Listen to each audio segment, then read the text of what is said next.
بسم اللہ الرحمن الرحیم۔ السلام علیکم ففتھ کلاس اسلامیات کی کلاس میں خوش آمدید۔ میں آپ کی اسلامیات کی ٹیچر۔ کیسے ہیں آپ سب بچوں؟ امید کرتی ہوں بالکل ٹھیک ہوں گے۔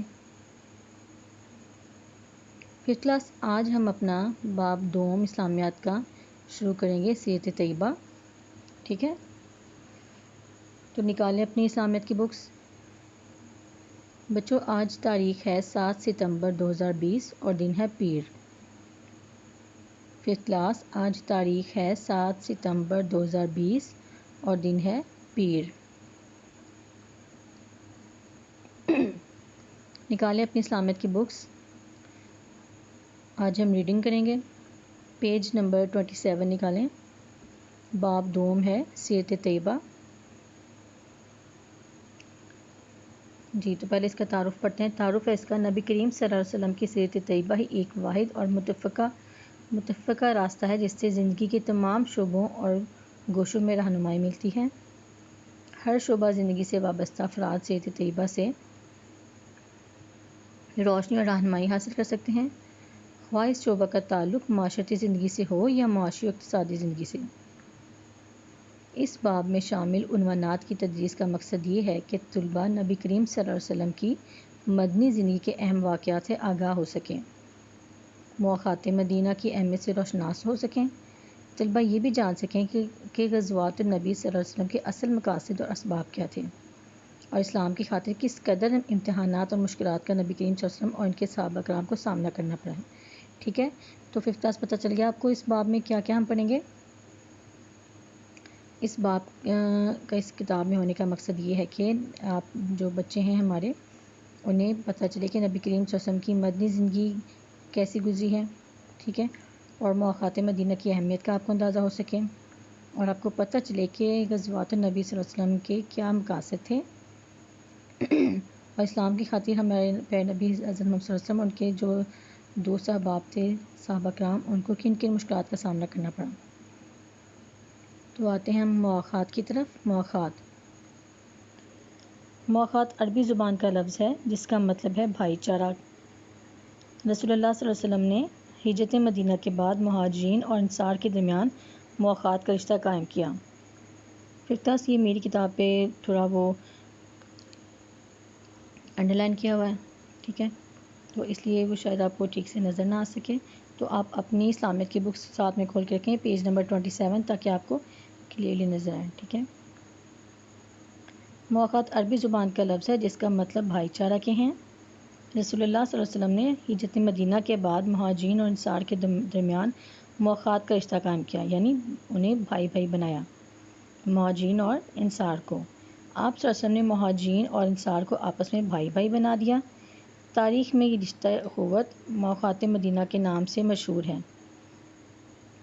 مہاجرین سے مراد مکہ مکرمہ کے وہ مسلمان ہیں جنہوں نے کفار مکہ کے ظلم سے تنگ آ کر مکہ مکرمہ سے مدینہ منورہ کی طرف صرف اللہ تعالیٰ کی رضا کی خاطر ہجرت کی۔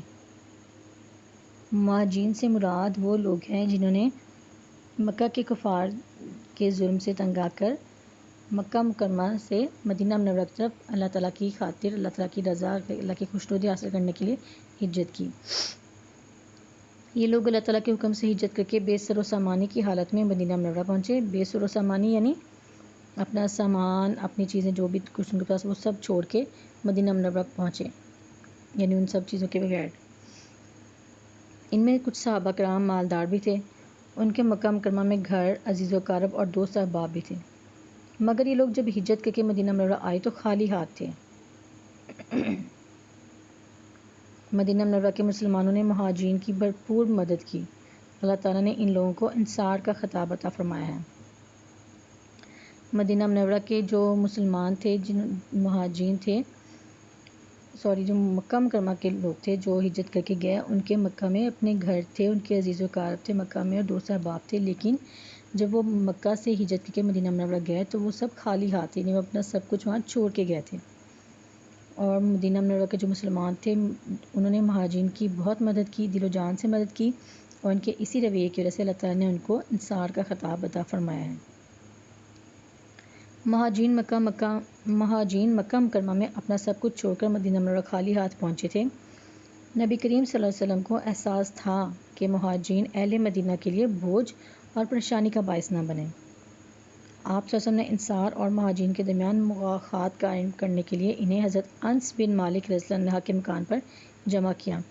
یعنی آپ صلی اللہ علیہ وسلم کو اس بات کا احساس تھا کہ جو مہاجرین مکہ مکرمہ سے ہجرت کر کے مدینہ منورہ آئے ہیں وہ کہیں مدینہ منورہ کے لوگوں کے لیے بوجھ اور پریشانی کا باعث نہ بنے، اس لیے آپ صلی اللہ علیہ وسلم نے سب انصار اور مہاجرین کے درمیان اخوت کا رشتہ قائم کرنے کے لیے انہیں حضرت انس بن مالک کے گھر مکان پر جمع کیا تاکہ ان سے آپ بات کر سکیں۔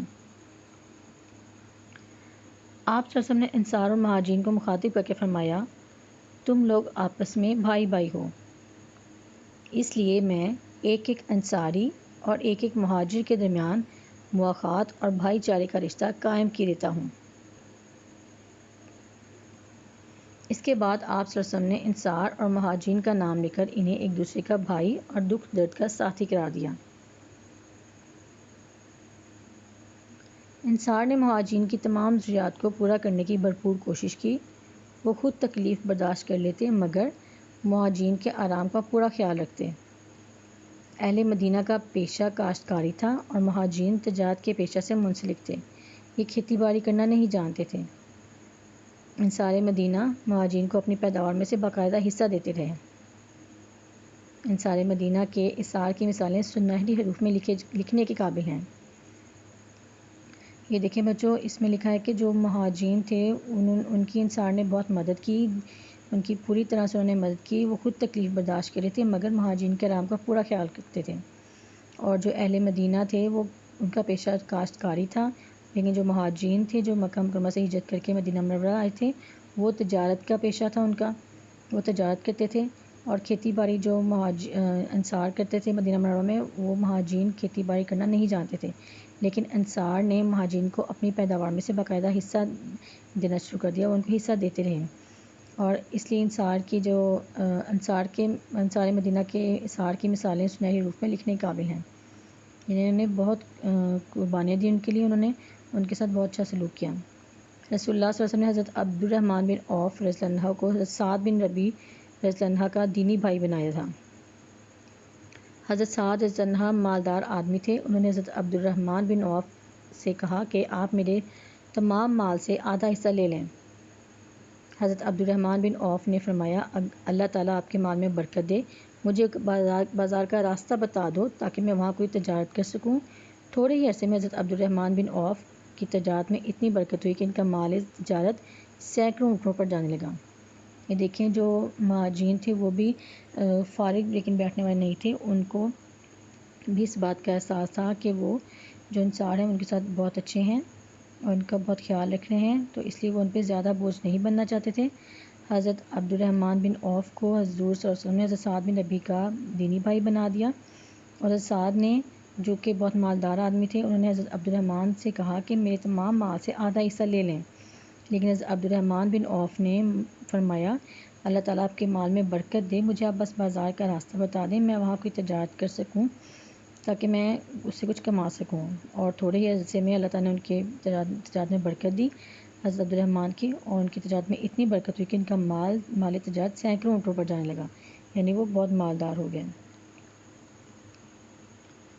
مواخات مدینہ کی بدولت مہاجرین کی پریشانیوں کا خاتمہ ہو گیا، انہیں امن و سکون حاصل ہوا اور وہ مکہ مکرمہ چھوڑنے کا صدمہ بھول گئے۔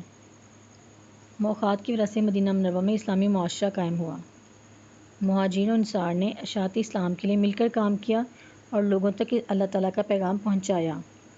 یہی وجہ کہ چند سال کے بعد اسلام دور دور تک پھیل گیا۔ ہمیں بھی چاہیے کہ انصار مدینہ کی طرح اثار کا عملی مظاہرہ کریں اور دوسرے مسلمانوں کی ضروریات کو اپنی ضروریات پر ترجیح دیں، اس سے معاشرے میں امن و استحکام قائم ہوگا۔ انصار مدینہ منورہ کے احسار و قربانی کی پیروی کرنے سے دنیا میں عزت حاصل ہوگی اور آخرت میں ہمیشہ کی کامیابی ملے گی۔ ٹھیک ہے بچوں، یہ آپ نے سبق مواخات پڑھ لیا ہے، اس کی ہم نے ریڈنگ کر لی ہے، ہمارا کمپلیٹ ہو چکا ہے۔ ٹھیک ہے، اب اگلے پیریڈ میں انشاءاللہ ہم اس کی ایکسرسائز کریں گے تو اس کی آپ نے دوبارہ ریڈنگ کرنی ہے، بار بار ریڈنگ کرنی ہے، اچھے طریقے سے اس کو آپ نے پڑھنا ہے، اس کی ریڈنگ کرنی ہے. اور اگر آپ کو اس میں سے کوئی الفاظ مشکل لگتے ہیں تو ان کو آپ نے رف کاپی یا رجسٹر پہ لکھ کے اس کی پریکٹس کرنی ہے بار بار، ٹھیک ہے، تاکہ آپ کی املا بھی ٹھیک ہو. ٹھیک ہے، اور بار بار لکھنے سے آپ کی رائٹنگ اچھی ہوگی انشاءاللہ. جو بھی کچھ آپ یاد کریں اس کو لکھ کے دیکھا کریں، چاہے وہ اسلامیات کا ہو، چاہے انگلش کا، چاہے اردو کا. ٹھیک ہے، جو بھی آپ یاد کریں کسی بھی سبجیکٹ کا، آپ کوئی بھی کام کوئی بھی سبق یاد کریں اس کو آپ لکھ کے ضرور دیکھا کریں، بار بار لکھا کریں، اس سے آپ کی رائٹنگ اچھی ہوگی. ٹھیک ہے، اور بار بار پڑھنے سے آپ کی ریڈنگ بھی اچھی ہوگی. تو اپنا خیال رکھیے گا. ہماری کلاس کا ٹائم ختم ہوا. اللہ حافظ.